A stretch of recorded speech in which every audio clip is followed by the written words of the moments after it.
Hey, they say that they winning, but to me it's just a blowout. Hey, every week we putting numbers on the board, we show out. Hey, all it took was just a bit of patience with the grind. You can never hold it back. All right, welcome back to Drive the Lane on the field of 68, presented by Bet Rivers. We got a lot to talk about today. Just Joey and I today, but a lot to talk about. We're going to recap the Purdue game, give a little Iowa game preview. We're going to talk about Ohio State's road to the Big Ten regular season championship to be the regular season champs. And we're going to talk about why Ohio State is built to win in March. But as I said, the first thing, that Purdue game was awesome, a March Madness game in January. Joey, as you watch the game finish, I don't want to know how you're feeling right now. I want to know what your immediate post-game thoughts were. Yeah, insane game, right? Like, we could sit here and do the classic, and we kind of did it on Twitter. Like, if you turn that game off, you're not an Ohio State fan, but like, why would you have kept it on? Like, it was over. We were dead. The game was done, finished. Like, I wanted to turn it off. And if you know that if I want to turn it off, you know it's over. I mean, we were texting like, hey, it's, I was texting guys from work. They're like, what the heck's going on? I'm like, turn off the TV and save yourself 45 minutes of time. Like, this ball game's over. Anyway, to answer your question, Andrew, games like that, you're just like, we have no business winning. And you only get a couple of those wins a year where you have no business winning and you win. And we just had one pretty recently against Nebraska, right? Where we had no business winning. But like, the immediate thoughts after that game was like, damn, I didn't expect us to be in it at the end. Jaden Ivey is incredible. And that was an unbelievable defensive possession with an even better shot from a NBA lottery pick. And like, the overwhelming feeling I had was that hope is poison. It's unbelievable. It never fails. People make so much fun of me for saying that all the time, but hope is poison. The minute that we felt like, oh my God, we might win this game, boom, it's over. Dagger. Game over. Hope is poison. I say that ironically because, like, you need hope. Like, of course, hope is good. Hope is good. But, like, media reaction was like, I didn't, like, throw my phone or, like, punch a wall. Like, I wasn't mad. Like, it was like, that sucks, It was like, that sucks. 20 minutes later, it was like I'm sitting there with my roommate and some buddies. We're watching the game. 20 minutes later, we're just on our phones, quiet. And I'm just like, damn, did that really happen? Like it wasn't like the Florida buzzer beater where it was like, holy moly, come on, guys. We threw that one away. This was like, good on Purdue, good on Purdue for not totally blowing it because they almost did. It's rare when you blow a 20-point lead and win the game. Usually you're just so like in-game morally defeated. Oh, if it went to overtime, I think we would have won.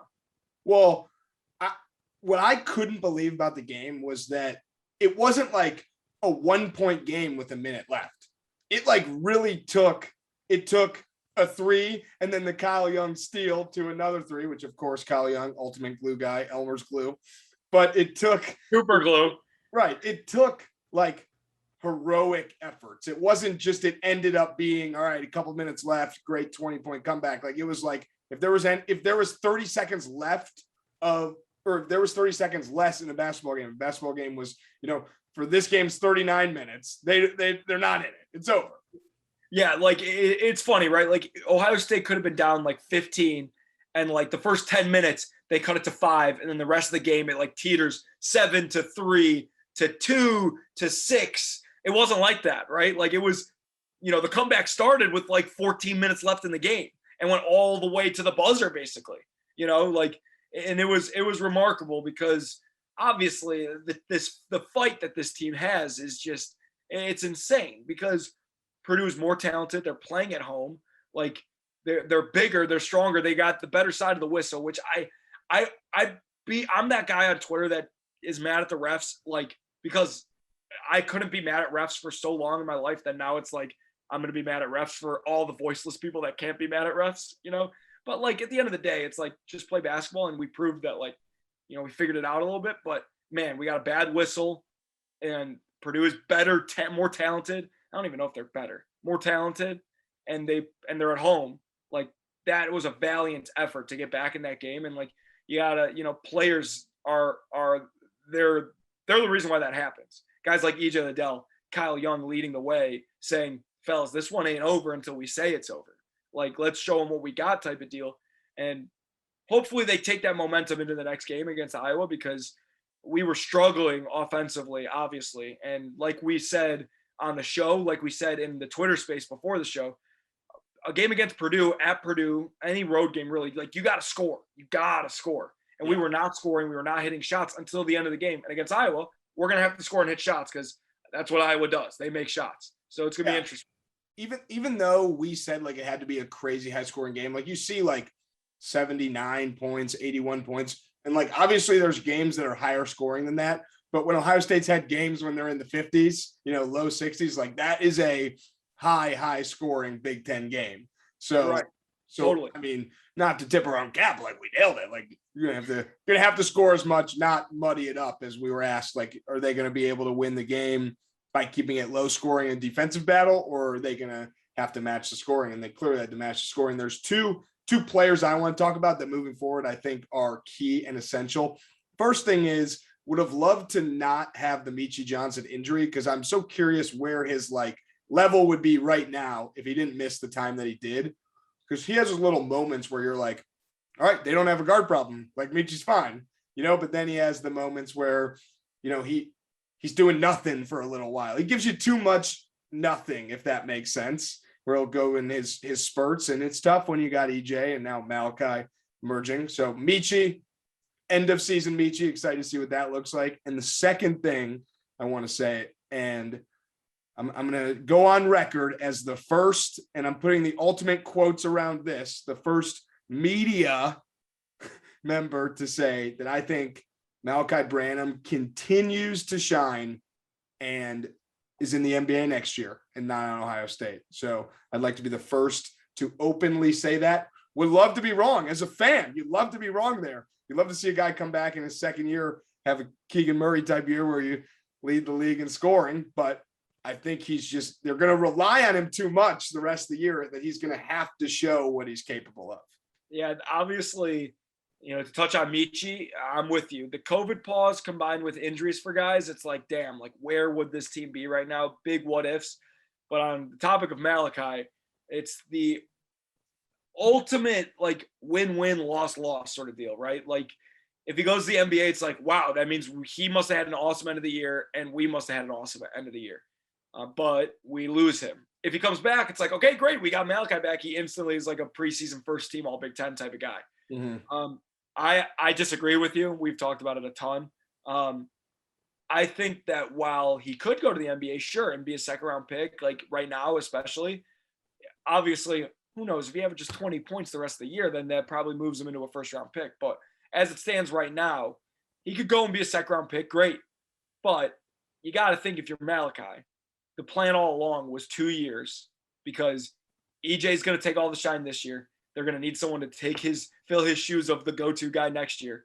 That's got Malachi's name written all over it, and he leads them to the promised land next year. That's what I foresee for him. I mean, again, win-win, loss-loss. Would be thrilled if he went to the NBA, because that means only good things for Ohio State. But yeah, it'll be an interesting rest of the year. If your prediction's going to pan out, it's going to be an interesting and fun end of the year. Do we want to put that out there? Like, we don't want that to pick up any steam, and then he sees it and then he's like, oh, maybe I should, maybe we'll keep that under wraps. If he's a listener, great. Shout out to you, Malachi. There's your you got faith from me, but maybe we won't go too public. No rat poison, Andrew. No rat poison. No rat poison. But yeah, I final thoughts on Purdue game before we talk about Iowa is like, I just think that it's the ultimate point of like winning on the road is really, really hard. That shows you. But also like, let's be excited about this Ohio State team. And like, it was just an awesome college basketball game. Like hearing the CBS before Ohio State plays a noon game on the road, like holy, gave me chills. So yeah, I just, it's forever and always go Buckeyes. We're going to be with them through thick and thin. Just got to hit some more shots, man. It's just tough. Like you got to hit shots. And like, honestly, Zed's got to give you more too, but that's a different story for a different day. But let's talk a little Iowa before we get into the rest of the episode. Yeah. So Iowa can beat you down with scoring, like you talked about. They got the Murray Bros and they got Jordan Bohannon, and they have a lot. They have more than that. They have a lot of scoring. Two pairs of brothers. That's kind of interesting. The McCaffrey brothers, the Murray brothers. And I think we're at the point, we said this in the Twitter space, which we'll do more of those. Like, we now are confident in saying we're going to get something from EJ and we're going to get something from Malachi, and Kyle Young is going to play his ass off every game. Like, those are the three that you can count on. You no longer can, say, all right, Justin Arden's going to hit 2 or 3 threes, Ncaa or Jamari. I guess you could say one of them is going to have, a good game. Jamari's been so solid, but now he's got the injury. Right. So my question to you, which I think is the most important thing about Iowa, is like, who do you think can step up, not consistently, but for this game? Like, who has the best matchup in this game to be that third scorer and fourth fiddle? Yeah, I think a couple different things. Number one, Ncaa. I think that he has a big bounce back game. I think Iowa stereotypically doesn't do great against big men. If you remember the past few years, Kofi obviously has dominated them, but like Hunter Dickinson had like 40 points against them one year, something crazy. Wisconsin, when they had the two-headed monster of Reavers and Micah Potter, they dominated them. You just go through every big man that's played Ohio State. Caleb has had great games against them. John Harrah at Penn State, who's playing right now against Iowa, started out really strong. So I think big men typically have a really good track record, because Iowa's, like, you think about the guys they have, it's not, they had Luka Garza, but Luka Garza was so bad on defense, so that's first and foremost. I think Zed. And I think this is a game for the guards. I just think the tempo is going to be so fast. There's going to be a lot of possessions. Iowa plays a fair amount of zone as well, especially when they know that Ohio State, we don't shoot it that great. So I think that Ncaa and Jamari are going to have to step up. Like, they're going to have to make plays in transition. They're going to have to hit open shots if we want to win. And like we've talked about 100 times on the show, home games are when the role players star. EJ and Malachi are officially on that different tier right now. Like, they are, like you said, consistent guys. The other guys are meant to step up in games like this. So we'll see what happens. We're done saying this is the Justin Arns game, even though Justin Arns does really well against Iowa. But I look at Zed establishing himself. Like, it's going to be a heavy dose of Zed Key to start the game. And then Jamari and Ncaa, their decision-making, their playmaking, their shot-making, I think all three of those are going to be really, really key in coming out with a win. There's going to be shots. There's going to be baskets. Like, there's going to be opportunity. We just got to take advantage of it. I agree. I don't think we need to, touch on much more than that, because it's kind of all you need to know about Iowa is, like, Keegan Murray is leading the league in scoring. He's awesome. He's going to get his. It's the other guys that are, when they play well, are doing well. Guys like Jordan Bohannon, who obviously is our buddy, been on the show. Guys like Chris Murray, Keegan Murray's brother, lefty, the McCaffrey brothers, Toussaint off the bench, Ulis off the bench. All these, they come in waves. They've got a lot of guys. So they play really fast. There's going to be a lot of possessions. Sometimes they throw out zones, whether it's press or in the half court. It's a different game. It's a different style of play. Don't expect a rock fight. Like every other Big Ten game, you kind of like half-heartedly expect a rock fight. Not this game. So it'll be fun. More free-flowing, more up and down. I don't really think there would be a result in this game that surprises me. I don't know how you feel about that. Like, I feel like they could just dominate from the opening tip from a scoring standpoint, and it's like a 10 to 15 point loss. But I feel like Ohio State on the other side could win by 10 to 15. And then, of course, it could be a close game. Like, there's no outcome that I would be like, I can't believe that's how that game shook out. Yeah, remember we talked in the Twitter space, if anybody was listening, there was only 3 outcomes for the Purdue game. Purdue wins close, Ohio State wins close, or Purdue blows us out. In this game, I agree. I think there's a very real scenario where we demolish them, because they struggle sometimes. Like, they just struggle. Or they just get unbelievably hot and demolish us. Like, it's possible. Yeah. And then obviously the close games as well. So it'll be interesting. It's so funny. Every game is so important in the Big Ten. It's so clear. And we're about to talk about how that shakes out. But like, you have to win at home against Iowa in a year like this if you want to win the Big Ten. You just have to. You have to. That's a great transition because now we're going to talk a little bit about Ohio State's path to winning the Big Ten regular season. Joey, I want to start by saying this. While I do think it's possible that Ohio State shares a portion of the Big Ten regular season championship, my personal opinion, I think it's unlikely that they are the number one seed in the tournament, which I have said many times over the last few years that I am not a fan of, multiple teams being the regular season champs, because there are tiebreakers. There's a tiebreaker for why a team is the 1, 2, 3, 4, et cetera seed in the tournament. But you're going to make your case for their road to winning the regular season. Do you also think there's a case for them to be the overall number one seed in the Big Ten tournament? Yeah, I think so. Obviously, there's a lot to shake out. A team like Wisconsin, for example, who sits at the top, they've got the easiest schedule of all the teams that are in contention. So luckily, we've got a tiebreaker between them, but they might just straight up lose less games than us, right? So there's that. You got Illinois, who has to play a lot of the tough teams twice.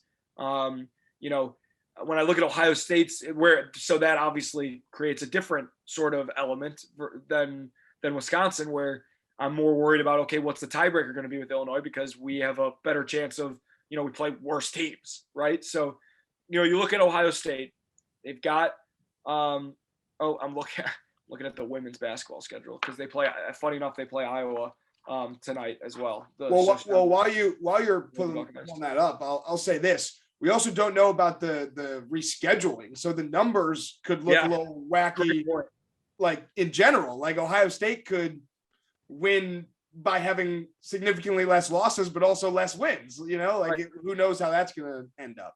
Right. So I'm just thinking like the next 6 games. Okay. Next 6 games: home Iowa, home Maryland, at Rutgers, at Michigan, home Minnesota, home Indiana. I don't even know, that is the exact order too.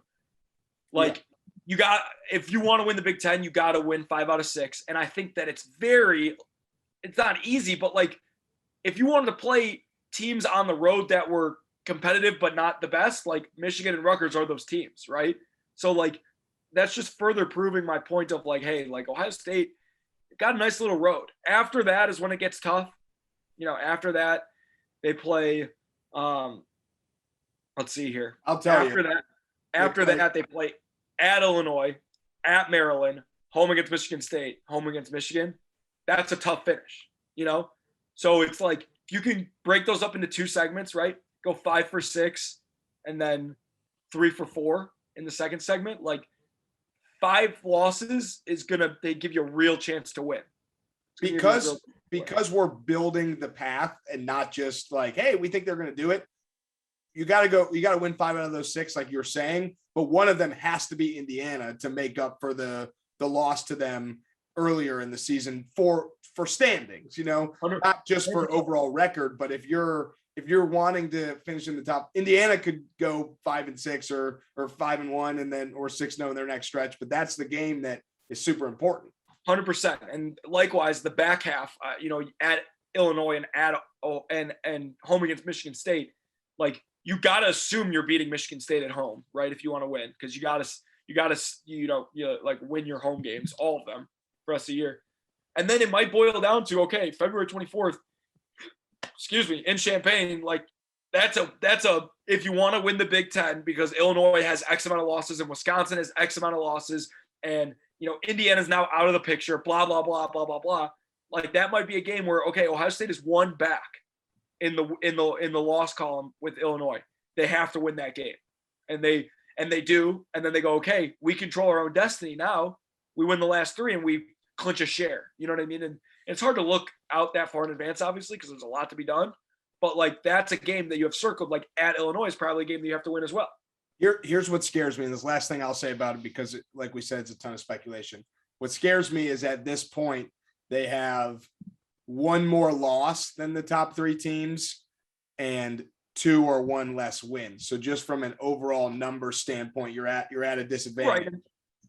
Which is what's scary. If I was gambling and I lose 98% of my bets, so I wouldn't take it anyway because I wouldn't want to jinx them. But if I was a betting man, I would not bet on Ohio State to, win a share of the Big Ten regular season. Yeah, no, fair enough. I think for me, that's a fair point, but also like, we lost the Nebraska game at home. Like that's a W. So like we really do have one more win. Well, that doesn't matter. Why? You just said we're a winner. We're a win or two back in the win column as well. Right, but at the end of the season, they're not going to be like, "Oh, that would have been a win." So now we move. But it'll get rescheduled, and we'll play it. And I'm saying, hopefully, those games do get rescheduled. Right.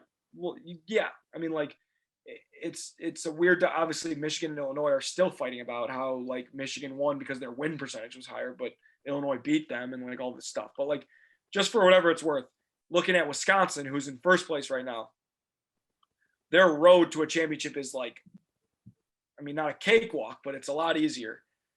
They play at Illinois, which is a really hard game. But then they play at Illinois, at Michigan State, and home against Purdue. That's their three hardest games. The rest of them are home against Penn State, home against Rutgers, home against Michigan, at Indiana, which is a really tough game. At Rutgers, at Minnesota, home against Nebraska. Like, there's a lot of easier games. Like, there's 6 hard games for Ohio State left. There's like 3 hard games if we're going by the hard game rating system of ranked teams on the road, basically. Like, there's only 3 hard games for Wisconsin. There's at least 5 for Ohio State, so that's just something to just kind of just play devil's advocate to, the path is not just Ohio State having to win games, but like Wisconsin's got a really, really easy schedule. And just for fun, I just want to pull up Illinois. Yeah, because Illinois is hard. Yeah, well, Illinois' next 3 games, home versus Wisconsin, and then at Indiana, at Purdue. All right, which is very tough 3-game stretch. You always say, breaking it up into 3s, and then home versus Northwestern, which as Ohio State fans we saw that doesn't mean anything. You can lose home games against Northwestern, but then at Rutgers, at Michigan State. Home versus Ohio State. Like theirs is definitely tough. Theirs is about on par with Ohio State's, I'd say. That's why the head-to-heads are going to be so important. Right. I think it's honestly probably a little bit harder, only because they're like more harder now. Their last 2 games are like home against Penn State and like home against Iowa. Like those are games that they should win. Whereas our last 2 games are freaking Michigan State and Michigan. Like those are much harder games. So it's interesting. Obviously, we didn't even go over Michigan State. We didn't go over Indiana's. Like Michigan State, I would obviously, we've talked about who the threats are. Obviously, Purdue, we need to mention Purdue as well. But yeah, it's crazy. Wisconsin, the reason why they're in the driver's seat is because that road win against Purdue. Like that's something to have in their back pocket. That's just so massive for tiebreaker, for whatever you want it to be. That's just so massive. So it'll be interesting. We'll see what Ohio State is capable of down the stretch. It would be nice to control their own destiny, but part of it's out of your hand. Because I just remember my junior year, we went 15-3. We were playing 18 games back then. We won 15-3. We lost, first team ever with 3 losses to not win the Big Ten championship, because Michigan State won 16-2. In Michigan State's last 2 games, they beat Northwestern, who was up by 27 at one point. And they beat Wisconsin on the road the last day of the regular season, while we all watched when Brad Davison had 30 and they still won by like 4. Michigan State did. So it just goes to show you, like, at some point it's just like out of your hands. Like Michigan State, we didn't play Michigan State twice that year. We beat them by 30 at our place. Mm-hmm. So it's just crazy. I guess the last point is, and we both agree on it, each team should play each other twice. That's how you find a true champion. Yeah. Or you just have the team that, has the best record and the tiebreakers as a true champion. That'd be an easy way to do it too. But that's not the same true champion. I mean, you could play everybody twice and still have a tie. I don't mind splitting a regular season championship, though. That means nothing. Like, that's fun, but that means nothing. I guess. It doesn't get you in the NCAA tournament. No. It means nothing. Just a trophy. It's great. Trust me. It's awesome. I'd love it. I'd die for one of those. Get a ring. I mean, it doesn't get you in the NCAA tournament, but it gets you in the NCAA tournament. I mean, yeah. And when you're in the Big Ten. It would be a weird year if the team that won the Big Ten did not make the tournament. Even remember when the Pac-12 was like a 1, maybe 2 bid league, and like Oregon, the ACC this year. Yeah, like the ACC. I think like Arizona was like the only lock, and they won the regular season like barely, and people were afraid that UCLA would win, and then there was going to be like no, like it was literally going to be a 1 bid league, and then Oregon won the tournament, and then ended up going to the Final Four. Like whatever. So that's crazy. College hoops is the best. But speaking of the tournament. Great segue again. Speaking of the tournament, quickly, why Ohio State is built to win in March. So we're fast forwarding. They're getting a top 4 seed in the Big Ten tournament, and it is now March. So why are they built to win in March? I mean, it's hard not to just say, did you see the game the other day where they were down and they fought and clawed back as the reason? But we'll get a little more in depth. Joey, I want to ask you first and foremost. We've talked about this before after seeing the last few games. Real quick, love it or shove it, Ohio State. This is year to make the Sweet 16. Love it. They're built to win in March. This team is built to win in March. And I'll give you 3 reasons why, Andrew, because I know you're wondering why. I am. Give you 3 reasons why. First and foremost, what wins in the Ncaa tournament? We'll just make it more broad and then relate it to Ohio State. Good guard play wins the Ncaa tournament. Think about Kemba Walker. You think about Jalen Brunson, friend of the program. The national champions have really good guards. Does Ohio State have a first-team All-American guard? They do not. They do not. But what they do have is the steady hand of Jamari Wheeler, Michi Johnson, who comes and goes in waves, but is a dynamic player at times. And most importantly, the emergence of Malachi Branham. Call him whatever you want. He's a wing. He's a forward. He's got the ball in his hands a lot. To me, he's a guard. And he's a go-to wing scorer to be paired with E.J. Liddell. When you combine those 3 things together, Ohio State has a good enough backcourt to make some major noise in the NCAA tournament. I know what you're asking, Andrew. Aren't you missing someone? You're right. I am. Justice Suing has only played like 30 minutes this year. When we get him back in the fold, he's a guy that – now here's a guy that, you know, he's a guy that Holtman told us from the beginning. He's told everyone from the beginning. Like Justice Suing, the intention with him was to run the offense, for the most part, through him. He is a versatile, dynamic, like matchup nightmare. He can hit threes. He can drive to the rim. He can post up. He's so good in transition. He can handle the ball. He's 6'6". Like, he's awesome. The fact that we haven't had him has screwed things up a bit. You add him back to the mix in waves, right? Like Holtman said today in his press conference that he was hoping to have him back by now, and he hasn't. He's had some setbacks, whatever. But once you get him back, it'll be a jolt of positive energy. You know, Justin becomes more of that like specialist role, really, where, you know, Justin is better for him personally. Right. I mean, he's coming in, he's playing 15 to 20 minutes instead of 25 to 30, you know, and Justice brings a different dynamic level, and eventually like you ease him in and then he becomes a difference maker in March. So number one is good guard play. And what grade do I give Ohio State on that? It's like a B-, but good enough to make a run.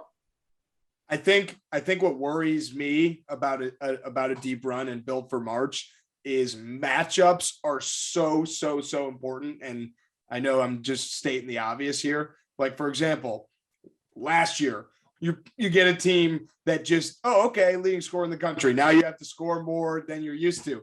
Similar with the team this year. If you get the wrong matchup and the mock brackets of late, it's not going to be a 15 seed this year, more than likely. Anything could happen, but if you get the wrong scoring matchup, you could be in trouble. However, if you get the right scoring matchup that doesn't really know what to do, if you shut down a certain guy, it could be helpful. I want to play devil's advocate to your Justice Suing thing real quick.